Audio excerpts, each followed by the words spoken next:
How to temporarily deactivate online access.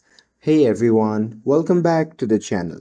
So if you need to take a break from online banking, well, here is how to temporarily deactivate your PNC online access.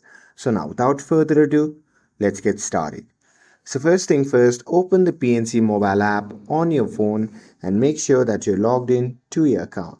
And now here, once you're inside the app, you can just tap on the settings or security settings in your account dashboard, and there you simply have to look for the option to disable online access or temporarily deactivate access, and there and simply tap on it to confirm your choice.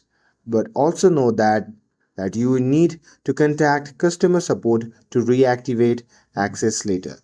So with that, that's it. That's how you can pause your PNC online banking access. With this, if you found this video helpful, then don't forget to like, share and subscribe to get updated for more videos. Thanks for watching and I'll see you in the next video.